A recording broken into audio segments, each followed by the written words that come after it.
In this live martial arts class, you'll discover how to use your Kali sticks. Grab a pair of Kali, Arnis, or Eskrima sticks. They can be metal like this, they can be wood, any kind that you have. They can be a broomstick cut in half. Start with one in each hand. You have a little bit of the stick coming out of the small side, the pinky side of your hand. Make sure you have a nice firm grip, not too tight, but closed. You're gonna bring it back over your shoulder and swing it down. This is a warm-up. This is also gonna build some flexibility in your joints, speed, power, all the things you need for hard strikes to defend yourself. This is a great street fight self-defense weapon.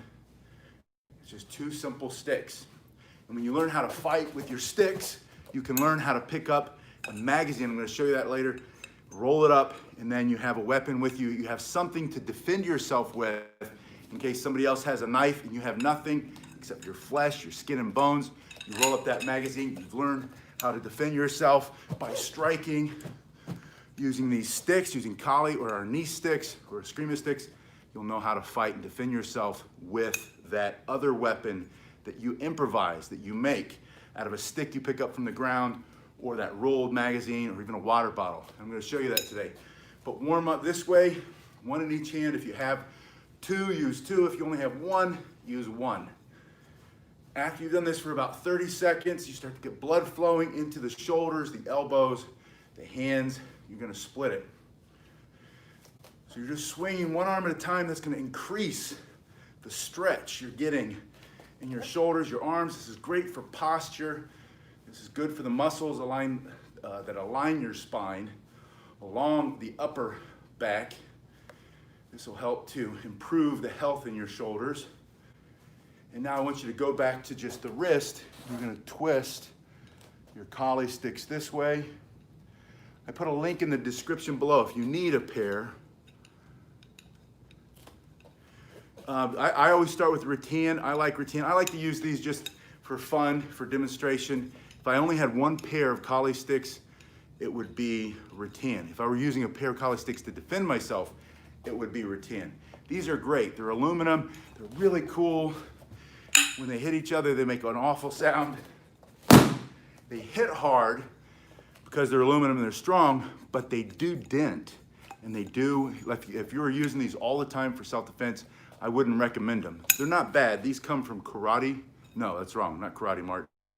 Their sister company, or another company called, I can't think of it now. Oh, Combative, combative.com with a K. If you're interested in this particular one, you can also find some graphite, some other lightweight, hard, non-wood options if you look at that link below. It's that first link, just a little martial arts store. Down. Yeah, you will get that burn mark. That's good. That's a sign that you're working hard. So just go forward. You're literally just dropping it and turning, allowing it to come around. And this is all for mobility in your wrists. You want to get that really fast. You're going to use some of these later to increase the speed and how hard your strikes hit.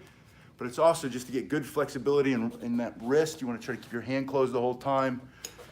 Really well. Thanks for asking. How are you doing? Go forward, go back, and then go back into the shoulders. You're here just on time. You make a twist and drop them, and twist and bring them back. So you're just putting those two warm-up moves together, starting to get your heart rate up a little faster, a little higher. You're going to lean out while you're learning practical self-defense. Defending yourself with these Kali sticks or Eskrima, Arnis, just different names for the same thing. Going back and down, and then I want you to split it. So do one hand and then do that other hand. And this is mostly for your brain elasticity training. This is good for your brain. It's going to help you fight better, defend yourself, be more effective. I'm just going down. Then I want you to go out, straight forward. These are very light. Actually, I was going to switch. You can hear that horrible sound they make, right? They're kind of fun, but I still prefer wood. I prefer these hard rattan. They're super durable, flexible. They're just heavy enough that when they hit, you still are going to compress the flesh against the bone, right? That means causing a contusion for self-defense. You're also going to break bone with these, if you have to, for self-defense. When you practice the way I'm going to show you today, which is full power, full speed on all your strikes, you also have this part here that you can strike in. You just have a good grip there. You jab. You can also use that to peel. So make sure you have a little bit of that coming out of the bottom. You can use this part to strike.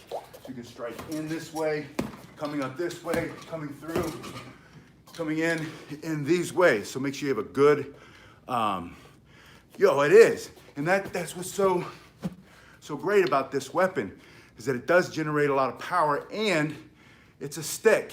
And this is why I want to show you this today.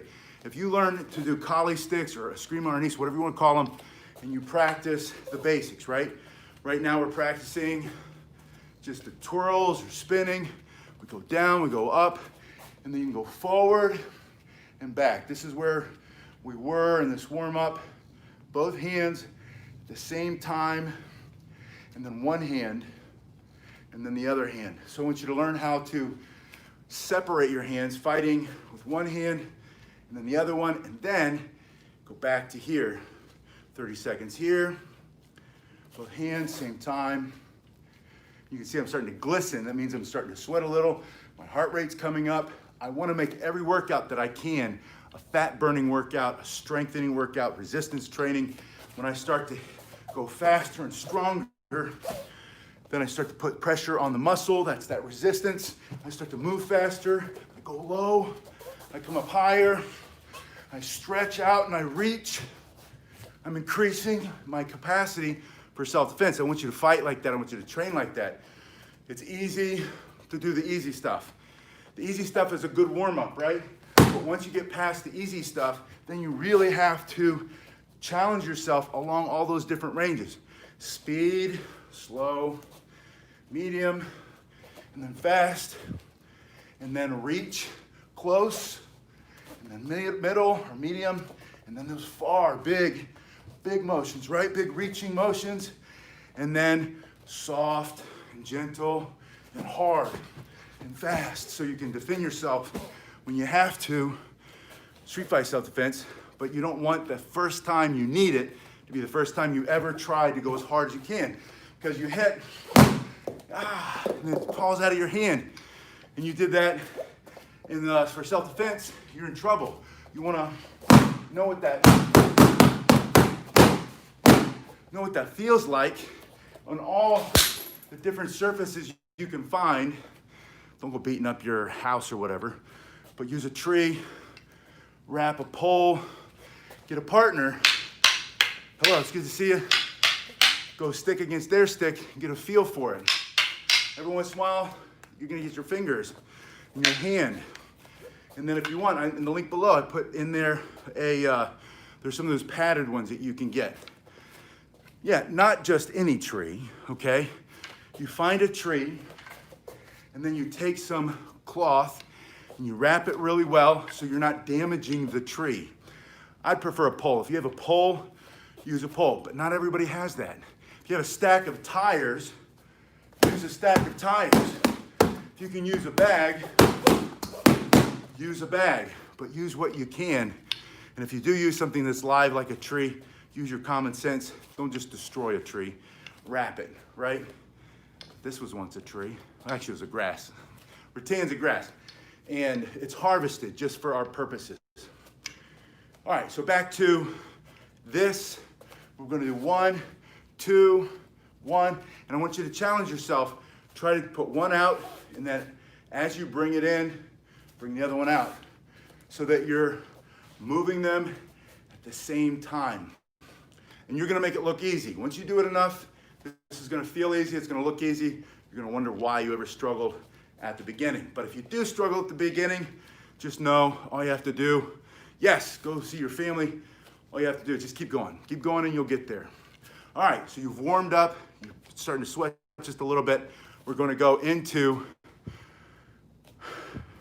yeah, maybe not. You're gonna have to figure it out, but the point is improvise. You will find a solution if you keep looking for it. The only reason you never find something it's because you stopped looking. So don't ever stop looking. Yeah, absolutely. You should kick with your heel. It's one of the strongest parts of your foot. But go slow at first. Use the bag, right? It's the heel kick on the side kick. Nice and easy, and then boom, hard and fast. Or that donkey kick, also known as a back kick. You can turn into the back kick to here. You can turn, smash with the heel, or you can just, they run up behind you, they grab you, boom, straight up and hit back. Use the ball of the foot for the front kick. Straight in that way, or the round kick. That's that Muay Thai shin kick, right? And listen to this. A lot of people will say, well, wait a minute, you're doing collie sticks. You can't be doing a scream or collie and kicking at the same time. Yes, you can. I was thinking that earlier today. I was doing my Joe staff. You know, and there are two traditions really that the Joe comes from. One is Aikido and Kobudo guys, the Japanese purists usually, which is cool. And they do the short staff. They do all the different weapons like the bow and sometimes the spear and stuff like that. And then there's the Aikido guys. And both of them are usually wearing like hakama, the pants that look like a skirt, but there's a leg on each side, and like kikigo,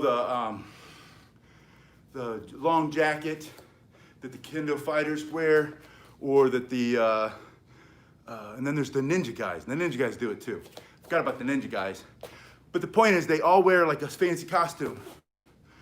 And that's cool. That's good to training. But just because you don't have, you can have a t-shirt and you can use the Joe. In Joe martial arts, it's a lot of techniques with your Joe. And they're not really any kicks. But if I had my Joe or my collie sticks and I'm defending myself and it occurs to me, bam, to throw really fast, hard, boom, break his leg so he can't get me with his knife, I'm gonna do it, right? I might hit him here, maybe my stick comes out of my hand, and then I've got to drive some elbows through for self-defense, through his face. For self-defense, I'm going to. Don't get stuck in this idea that the style that you might be practicing limits you in what you can do. This is what's so beautiful about this time in history with martial arts, is that you have access to all. It's the haircut. Didn't he play he played a Marine or something? John Cena, the Marine. It's the haircut. That's what it is. And my shoulders, sometimes they get broad when I'm doing my sword.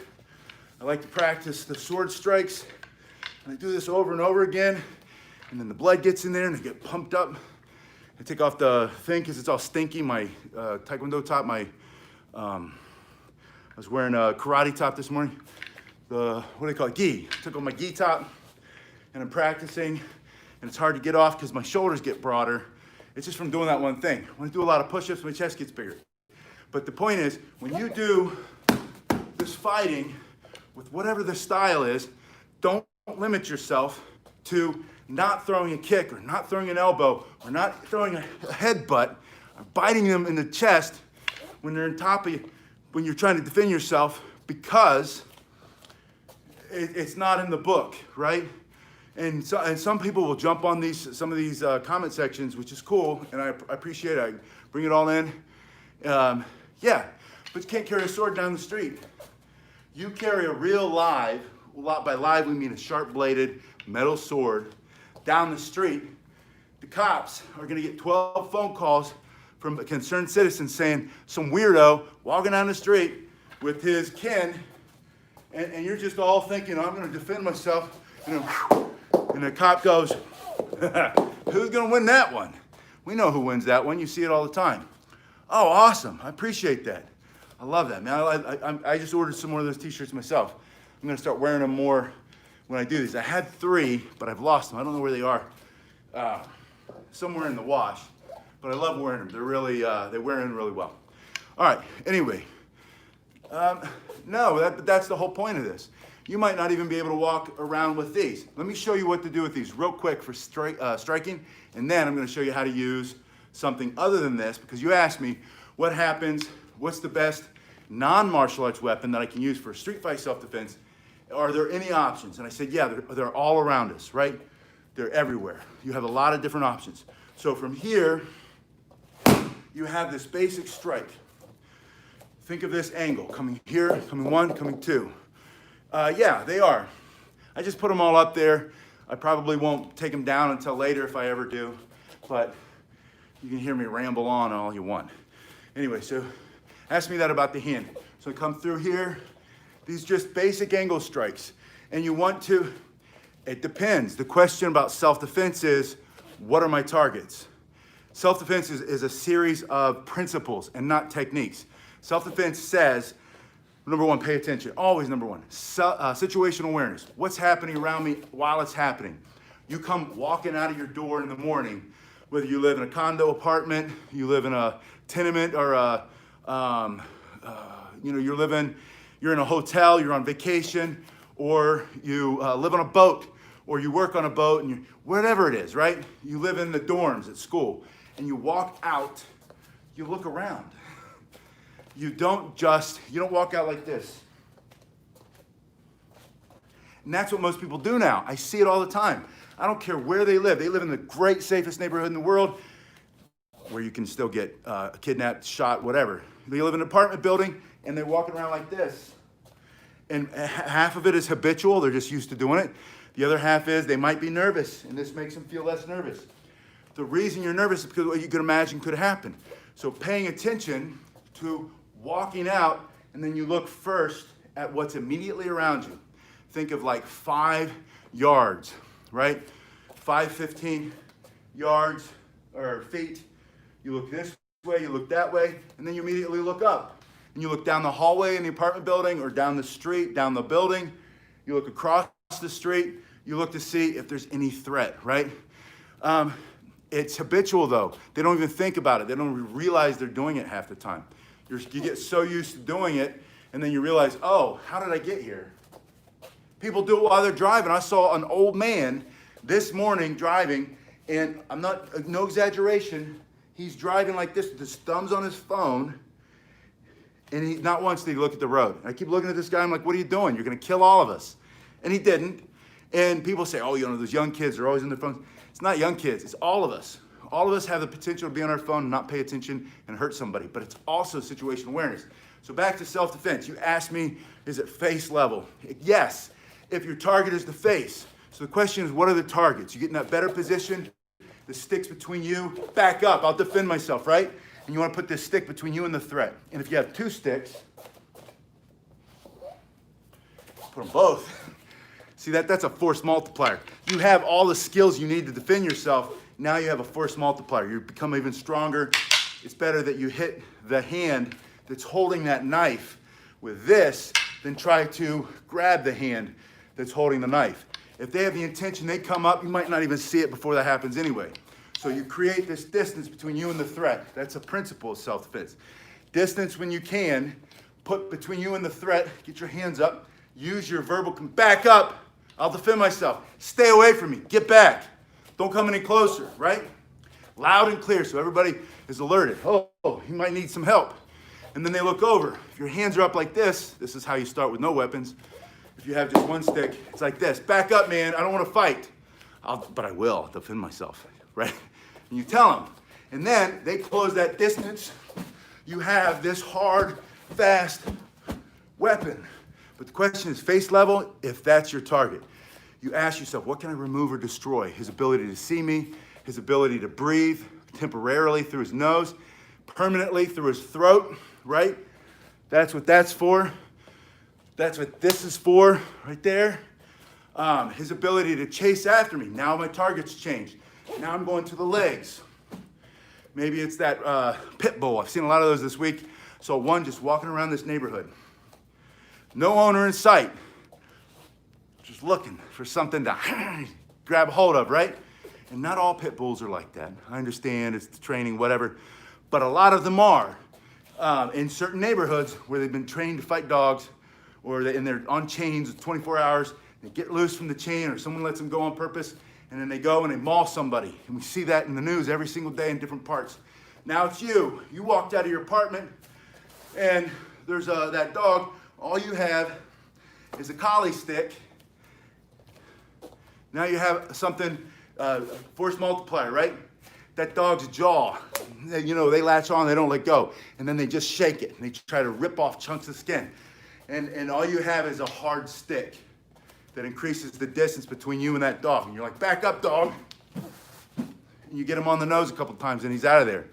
And you go home safe, and you don't end up in the paper as that 62-year-old man walking his little fluffy dog, or that 28-year-old nurse who was just going to work in the morning, and she got mauled by 3 dogs, and they got her throat, and she's dead because you had your collie sticks, right? For self-defense. Anyway, I digress. So you have striking down, you have striking up. When you strike up, turn your palm up. So when you run into something, it doesn't peel from your hand. Strike up, and then vertical. And how high depends on what's your target. What are you trying to remove or destroy? You can strike vertically here or horizontally here, and then vertical, right? Straight down and then straight up.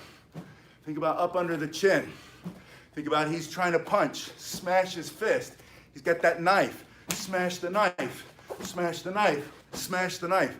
But you have to practice hard and fast. Yeah, absolutely. Some people scare me still. Certain people, they have it. It's the quiet ones that you have to worry about. The ones that run in their mouth, they're usually not as much of a threat. Except when mobs of people get together and then they start doing crazy things because they bolster each other up.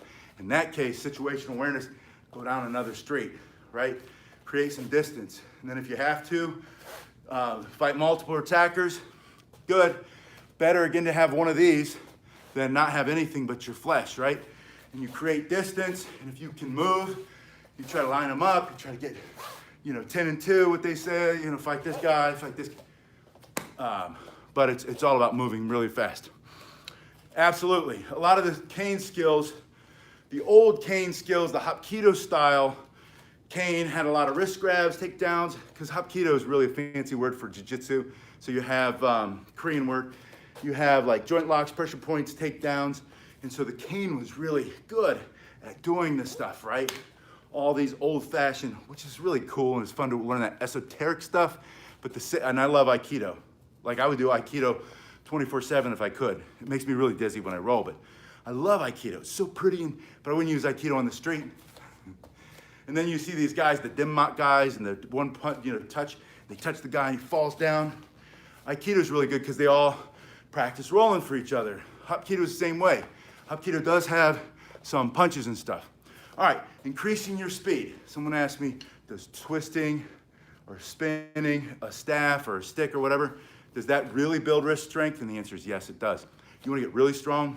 Take your collie stick, or better yet, get an old broomstick, because you're going to leave it on, and you take a water bottle and you duct tape it on, right?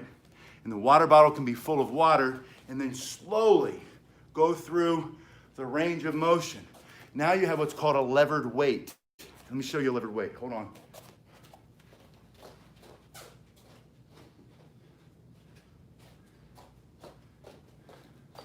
Now this is too heavy. This is 5 pounds, right? And it's not taped on, so I'm not going to be able to do a lot with it. But if you have a levered weight and you go up and down, see if I can do it without smashing my hand. Yeah, you get the idea, right?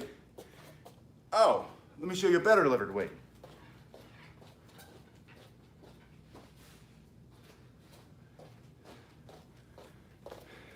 Now this is way too heavy. This is way too heavy. This is an 8-pound sledge cut so that I can practice building strength in my wrists and in my arms, right? Now, you can also use this. You can do that first motion that we started with. You can do the same thing with an Indian swinging club. And what's going to start to happen is you're going to build strength all through that chain. You can do the same kind of mill stuff that you do with the Indian swinging club. Basically, it's like a mace. But the idea, yeah, my point is don't spend a lot of money on stuff, right? Just go side to side. And 8 pounds is way too much to start with. I've been doing wrist and grip strength training for 30, 40 years. I'm sure, from even before I went in the Marine Corps, since I was a kid. So take your time and work up to it. Start with something like this. Put that water bottle on the end with water in it. After the water bottle gets too light, drink the water and put sand in it, or dirt or rocks, or get a second water bottle. And that's why I said tape it on the old broomstick. Make it about the same length. And then practice this, right? Practice slowly. 1, 2. Let me grab the kettle, the bells, or the Indian club.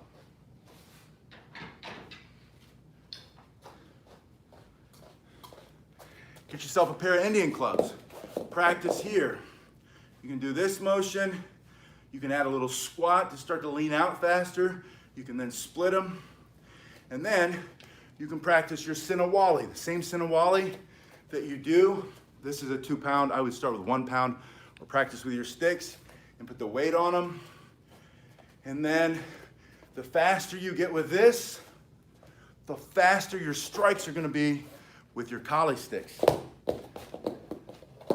But they don't have to be, they just have to be strong enough. Now, anytime you need to, put your hands here. Oh, you're welcome. To me, the Indian club and the collie sticks are like long lost cousins, right? They're like first cousins. They should always hang out.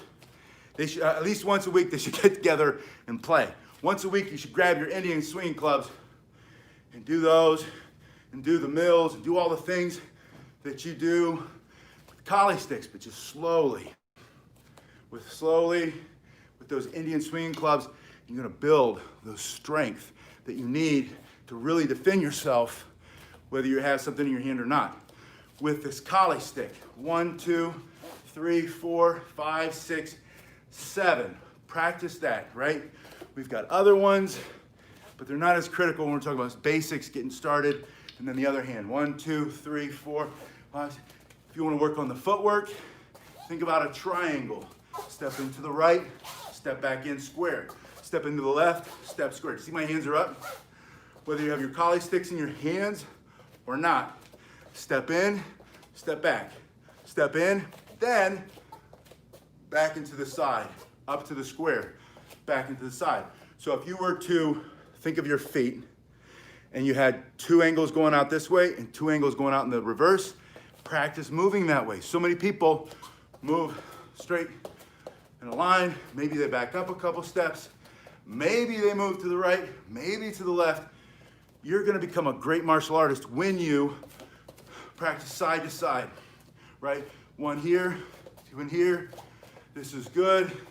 So if this is forward and back, this is where you start all martial arts, but then you need to learn how to move to the side. But then you level up and you get to a higher level of understanding. And you understand almost all the fights come straight ahead this way. So if you can learn how to come like this, think of Mr. Miyagi at the end of Cobra Kai, and the guy goes to punch him in the face, or Karate Kid, and he moves to the side, and the guy punches through the window, he moves to the other side, punches through the other window, and then he grabs him, he's getting ready to like give him the karate chop of death. You guys remember that? What's he do? Put it in the comment section below. And if you haven't seen it, go back and watch it. It's one of my favorite parts of the movie. But practice that. Practice in and to the side, back out, in and to the side, back out. And then when you start to fight with sticks, and then later knives, and then later elbows and fists, think of from your elbow to the tip of your middle finger, not elbow, shoulder, from your armpit. So however long that is. They usually have 3 sizes. They have like the shortest that's for kids. They even make a kid's size, which is even less thick than that. They're all in the, if you go to the link below, you'll see all the different options. There's a lot of collie options under martial arts weapons. But about that long. But if it's longer or shorter, don't overthink it. Just get started. Don't wait to start, get started. But let me show you real quick. Yeah. Me too. Hold on. I should have had all this ready, but I didn't. I didn't think about it until I started moving. Yeah, sword hand.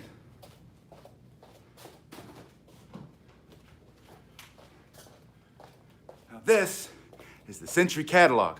And it's very thin because I think it's their combatives. Look at that guy's stance. I'm not making fun, but thank you. Don't overthink it is my point. Learn how to do a couple punches and move to the side, couple punches, move to the side. Learn how to guard yourself and how to move your body and your head together. And you don't need to have all the fancy 5'11" pants and then the fancy boots, which are heavy and make most people trip. Just learn how to use what you've got first and then work your way up. All right, but that's not why I'm showing you the magazine. And it's a little thinner, but this is okay because it'll roll tightly. I'm gonna roll it. By the way, rolling and unrolling newspapers and magazines is one of the best ways you can get stronger forearms and stronger martial arts grip for better grappling and self-defense and punches and all that.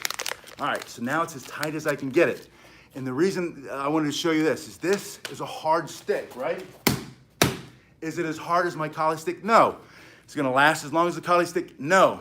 But do I have something now, if you've got a knife and I have nothing else, and I'm sitting on the park bench minding my own business, or I'm on a plane, right? And this happened, for real. You're on a plane and there's hijackers and they all whip out box cutters or whatever. And then there's just slicing people. And you're sitting there freaking out thinking, oh my gosh, what are we gonna do? They've got a magazine in the back of every one of those airplane seats, right? There are magazines everywhere. There are things of paper everywhere. So you make it as tight as you can. You hold it tightly, right? And then, bam, you can smash with this part.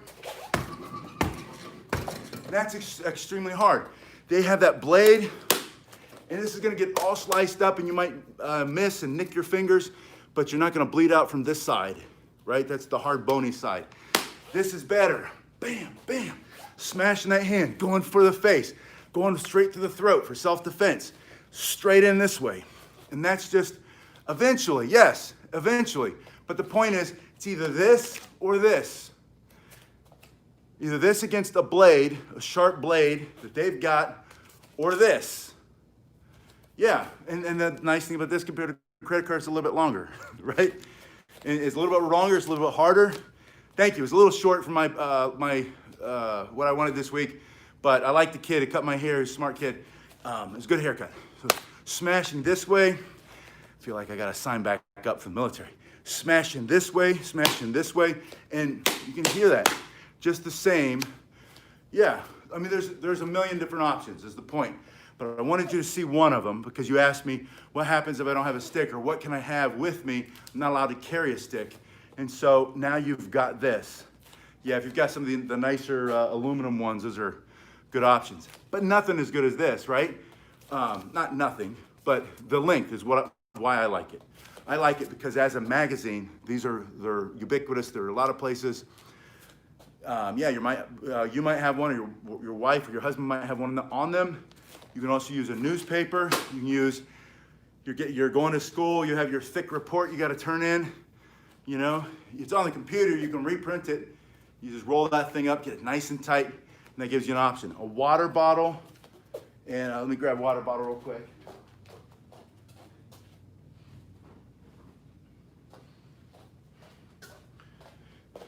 And this one's empty. Make sure the lid's on tight, but same thing. Now you have smashing. It has water in it, it's even better. Hitting with this, turn it around, hit like that. It's better than, again, nothing. And will it get cut up? Sounds of Terraria? Yes. Will the water come out? Yes. But hopefully, you'll hit them a couple times, maybe knock that knife or knock them down and get running and get out of there. But look around you. That's your homework. I'm giving you homework for this weekend.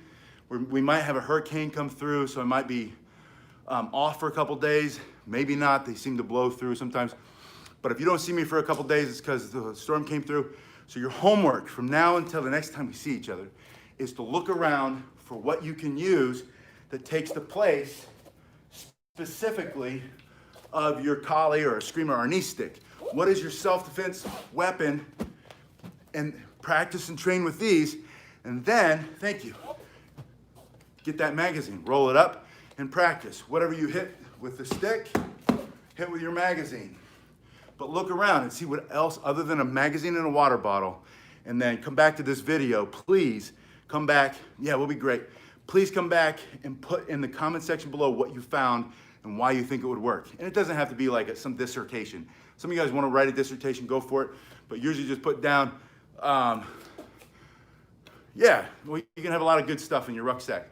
But, and then you take that rucksack off, man, that thing hurts. Especially it has some buckles on it, has some weight to it.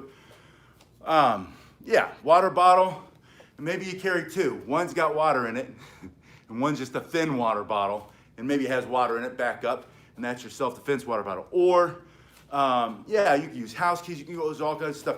But look around and see what's in your office, in your house, in the bedroom, and that's another one. What's in the bedroom? You wake up in the middle of the night, you hear something. Your collie sticks are out on the couch. You hear somebody in the house, you're in the bedroom. You can't get out there, what do you have sitting around you, right? What's in your car that you can use? And some of you are gonna say, oh, I've got a gun. But that's fine, let's take that out of the equation. Let's pretend that's not an option, and let's look at something else. What else? What are your other options? What else do you have? Yeah, keys are very effective. A lot of things are effective in theory, but you have to think about like what's going to give you distance between you and their blade, if that's an issue. Think about multiple attackers. What's going to multiply? Maybe you're a good fighter and you can take multiple attackers, but maybe you're good with one person, and then maybe you break your hand on his head, right? But maybe instead of your hand, you've got the stick for self-defense. And then you're not gonna have to break your hand. You can defend against this guy, and then this person, and then this person over here. I don't know why I changed hands, but this person over here, you can put your other hand on it. You can use it in all these different ways. So I started in the Marine Corps, and then I was in the Marine Corps Reserve after 9/11, or no, not 9/11, the first one, first Gulf War, whatever that was. Yeah, that's what they call it, the Gulf War. 91, I went in 89, went to Parris Island, and I loved it. We always look back and we love it, don't we? And then later I went in the National Guard after 9/11. I saw what was happening. I remember so clearly that day, and I called my friend who was a Marine Corps recruiter, and he said, you're too fat and old. Join the National Guard. And so I did. He was right. Anyway, so the Army National Guard. But I love that time too. I love all branches. I love all the things. At one time I thought maybe I'll go in the Air Force next, and then I'll go in the Navy. I'll never go in the Navy. I thought maybe I'd go in the Navy. Probably won't. But then I thought I could get in the Coast Guard. They do some cool stuff. And then you get married and you start having kids, and you're like, okay, you know, and then you age out and all that stuff. Anyway, thanks so much. I'll see you guys on the next one. Please put